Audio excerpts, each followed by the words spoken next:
Okay, so here we are again. We've got the key light and the key wrap light kind of working together to give us this good quality from um, both this light source here, and then we've got this one that we kind of see on this pole as well. So now the next thing that we want to start to implement is a green rim light around him to tie him into this background color as well. So we just kind of want to, yeah, we want to use these colors as the main sources of bringing him in. So so we're going to go ahead and turn off these two lights so they're not illuminating by default, so we can just isolate that rim light and work with it from there. Um, and each one of these lights, in case you haven't spotted the pattern yet, we'll create the light. We won't name it Tim, we'll name it Rim. Um, you create the light, you name the light, you look through it, um, you position it, and then you start to work on color and shadow quality and any other attributes from there. So again, we'll want this to be a little bit back, behind him and above him. See how that's looking from there. And because we just want this to kind of pick up and separate him from this black background using that green light. And one thing to be aware of with anytime you're working with colored lights is that you want it to work with your character and not necessarily like against, meaning that Simon's has skin has normal human skin tone, which makes him very warm. Okay, so this isn't quite picking up enough of what we want, so we're gonna go ahead and push this light around a little bit more. So there, and again.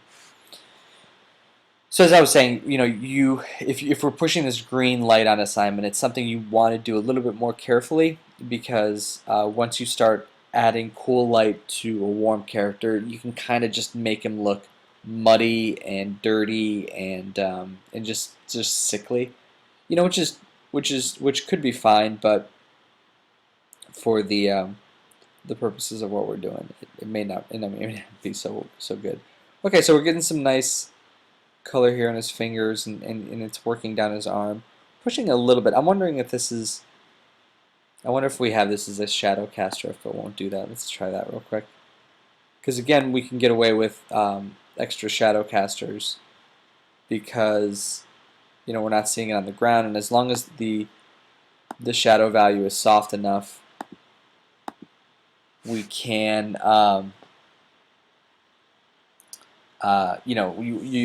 viewer won't be able to detect all these different light sources. And again, it is practical, so it's not like, in reality there would be these kind of couple shadows if lights were coming in from these two directions.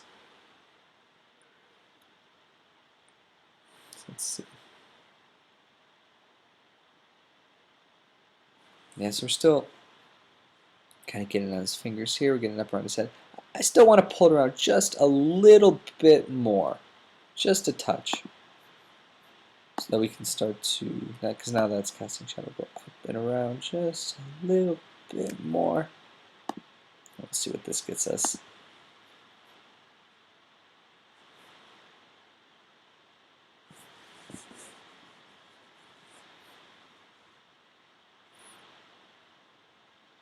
Because again, I kind of want it to, I kind of want to feel a little bit stronger than just a traditional rim. So we're kind of getting it up around there. So again, yeah, that's kind of what I was looking for. I was kind of looking for it to peek a little bit around on this side of his eye so we can get some separation between this. So we're seeing the line here, and then a dark area, and then we're getting a little bit of volume on his eyeball there. We'll kind of read his fingers a little bit. We'll get it down his arm. Yeah, I think that'll be good. So that's a decent. It's a little, once we add the color, I think it's a little dark right now, but we'll see. Um, so we'll soften the shadow a little bit, and then and then we'll change the color. And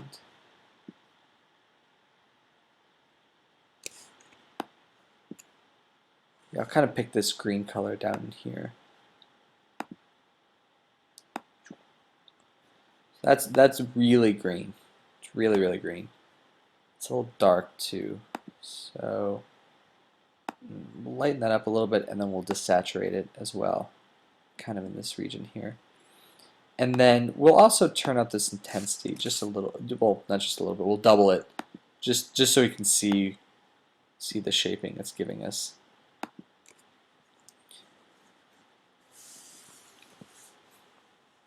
So pull this in here. Because again, I like to, I try to, you know, when you're positioning lights, sometimes it's good to turn up their intensity to higher than what it'll actually be once it's added to all the other lights, just to get a better feel for how it's contributing to the shaping side of it.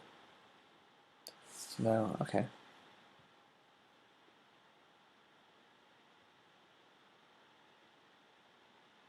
All right. I think that's kind of cool. Yeah, I like where that's going. Let's just see it here real quick with the other two lights activated. Let's see what we're getting from there. Because I feel like these three lights that we've created so far are gonna be our main driving force. And then we're just gonna from here we'll just add a couple little ones, and then that'll be you know, maybe a fill light from the pretty frontal screen right, and then a little bit of a bounce from down below, just so that some of these values aren't getting too black, and then and I think that'll be the basis of our structure from the way I'm feeling it, to kind of give, you know, giving volume all around him there. Yes, I think that's working. I think that's working well. I was just looking at his fingers and I thought that looked pretty good. Yeah. Yeah, I think these two are working together really nicely, because again we're getting separation there on this edge, and then back around on this arm. We're reading his outline pretty well, which is nice.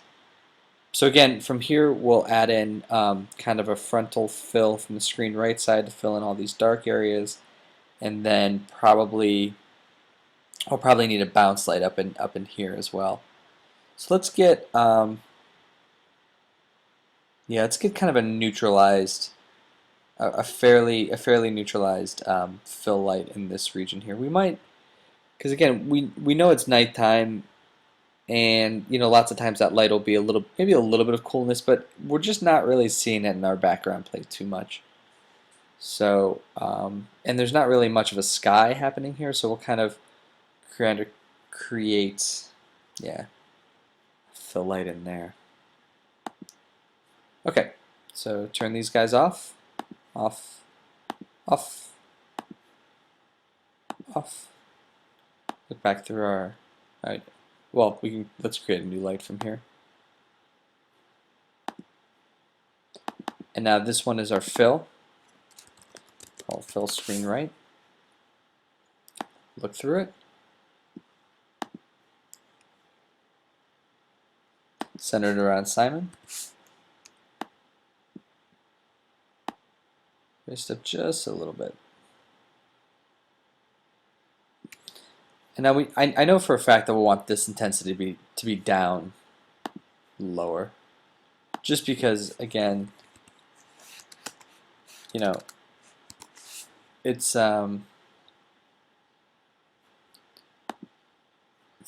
not. This is with it being a night scene and everything being very contrasted. We know we're not going to want to lift these values too much.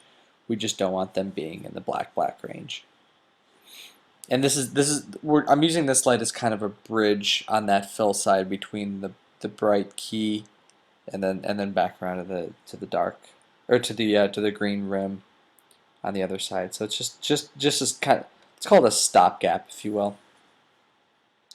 Let's see if we want this. So it's a little bit ambient. Let's just go ahead and take that value down even more.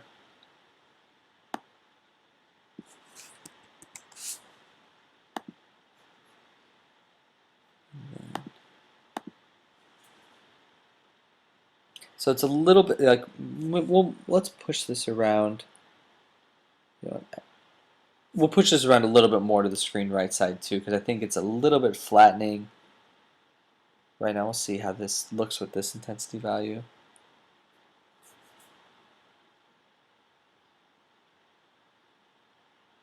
Yeah, you know, it's also that it's not.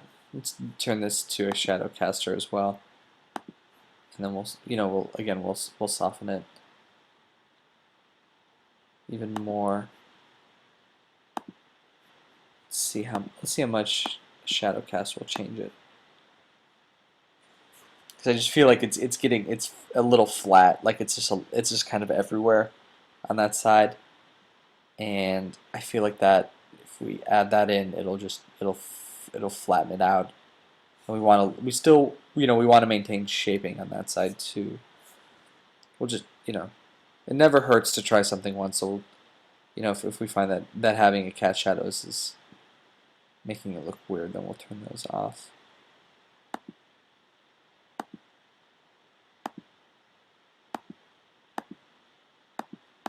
No.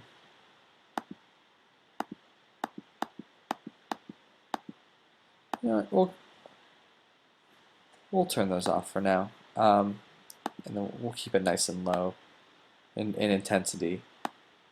Just allow that to kind of work its way in. Even lower it more, kind of pull it around just a tad bit more, and then we'll give it a little bit of warmth to it, not much. Like I said, I always like to color pick something, so maybe that might be too much. Let's see if we can find a slightly set that pixel there, and that'll give it a little bit of warmth. So then adding color might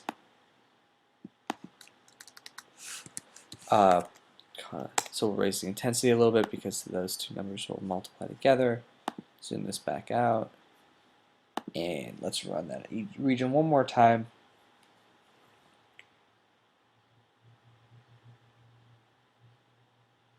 And I think we'll be good with this one for now, and then we'll see how it's contributing once we start to add all these back up together. So yeah, I think we'll leave that as is for now. I think that might just add a little bit of that value that we're looking for in some of those areas, and then we'll go from there. Okay, so we'll turn this one off too, and we'll create one more light for the purposes of this demonstration. We'll create one bounce light. Because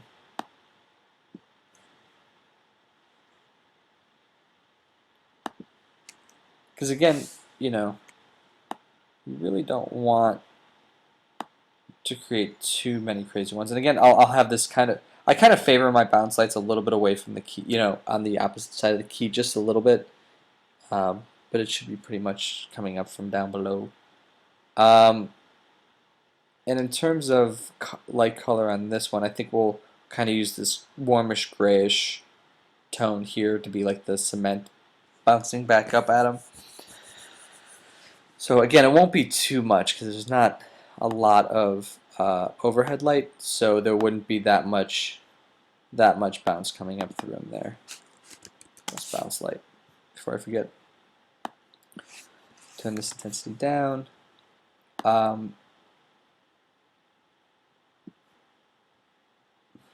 Yeah, let's see how this is contributing here.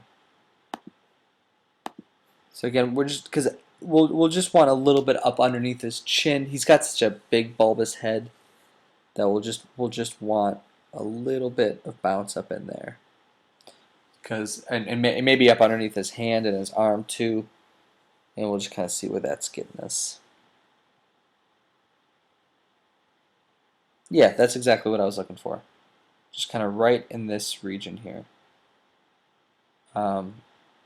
It's too bright for right now, but yeah, this is kind of what I was looking for.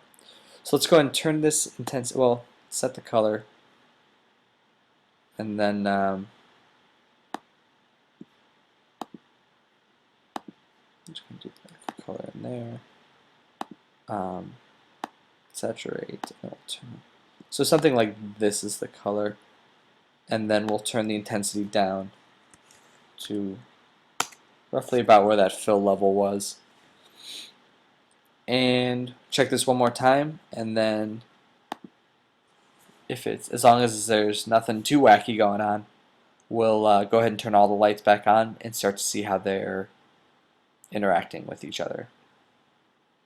Because I think this will, and then from here, we'd be able to, we can start working with all the lights together, and seeing how they're how they work together, and how you make sure nothing's too misbehaving. So again, we've got some light bouncing up in there. Okay, so turn all the lights back on, check, and then check, check, and check. Okay, got them all turned on. Let's go ahead and see what happens. So this will take an extra second. So again, from this point, this will make up the main structure of our character lighting for this one. Again, we're not, lots of times you'll use a skylight on top of this, but I'm just not, there's just not a lot of, pretty much black up there. So I don't think we'll need it. And then and then from there, from here we would start to use utility kind of lights to fill in any other areas that are called out in notes, anything like that. So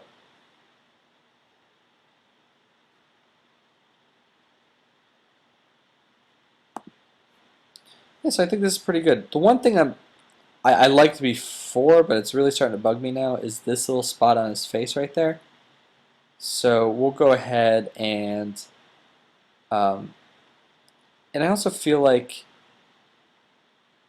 the key light here could probably go a little bit brighter. Maybe this rim a little bit down. I want to, it's a little bit too even in value across, and I kind of want this side to read as hotter than that one. So we'll go ahead and make those adjustments very quickly. So again, we'll look back through our rim light and pull it back just a little bit more. And then make sure we're on the right alley light here, not the wrap. Okay, so we're on the main one. And let's turn up that intensity just a little bit. We'll see how those two are playing together. Oh, I forgot to turn down the rim value, but let's see. Because again, with I kind of want, again, since this screen left alley light is visible, I would really like for that to be the strongest and most contributing one, because that'll be one that the audience will immediately read as being part of it.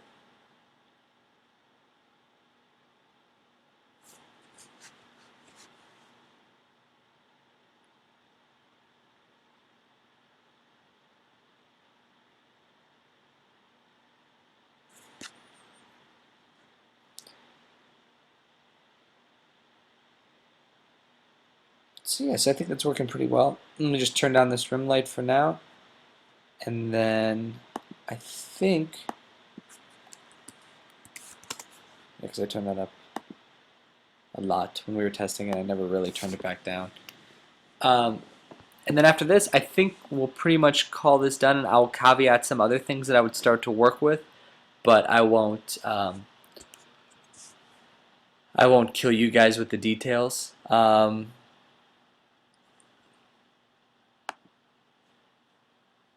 There's a few things that I'm seeing here that I'd want to iron out before doing the final render, but again, I think they would be pretty tedious. So more so than what I've forced you guys to watch so far. So yeah, there's just, it seems like there's some really dark values on his hand still, and I'd like to get in there. And the other one, of course, is I would do the separate eye lighting. I actually think there are a couple things that I would do. Um, yeah, so it's like this area in here. Let's go and zoom in. Like this area in here is getting really dark. I would put some sort of utility light or something in there to kind of brighten up this region. Or just make this area tie together a little bit. I like this shaping on his eye here, and this one's getting some. This one can go dark. That's fine. I would just turn off the specularity, this light on it on his eye, and put a ding right up in there. And then I would increase the eye whites on this side too, because they're dark and dingy, and we kind of want those to pop a little bit. This side isn't too bad. Maybe just some more shaping, but definitely this side getting a little bit brighter. But yeah, so I think that's how you're gonna work with integrating him, um, or any other character. From here, I'll just go into the next video will be our final challenge, and then we will go from there.